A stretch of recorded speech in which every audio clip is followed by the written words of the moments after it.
আজকে তো বোলপুর সাব ডিভিশনের 26 তারিখ। কত লোকের আয়োজন হবে? 1.5 লাখ লোক বলছি, 1.5 লাখ, বেশি হবে তো কম। ওটা বোলপুর শহর জুড়েই হবে? হ্যাঁ, ওটা বোলপুর শহর জুড়েই হবে। বোলপুর শহর জুড়েই মিছিলটা হবে। হ্যাঁ, সে তো বুঝতেই পারছেন বোলপুর শহর এখন যা পরিস্থিতি, তা 1.5 লাখ লোক আসে মানে তো বোলপুর স্তব্ধ হয়ে যাবে। এর পরবর্তীকালে বাকি মিছিলগুলো হবে, তাই তো? না না, এখন তো ধরুন 25, 26, 27 তিনটে সাবজেক্ট। বোলপুরে কবে হবে? বোলপুরের ডেটটা কবে? 26 তারিখ। 25 তারিখ রামপুরা, 27 তারিখ শিশির।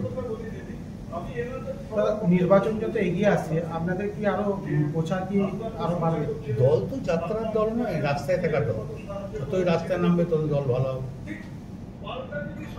রাস্তায় নামতে চাইছে 100 বার দল তো তৃণমূল কংগ্রেস তো রাস্তায় নেমেই দল করে, দল বড় হচ্ছে। মানুষের বার্তা কি থাকবে? মানুষের বার্তা কি থাকবে? বার্তা মানুষকে যেটা দেবার ঠিকই দেবো, সেটা বসে ঠিক করে নেবো।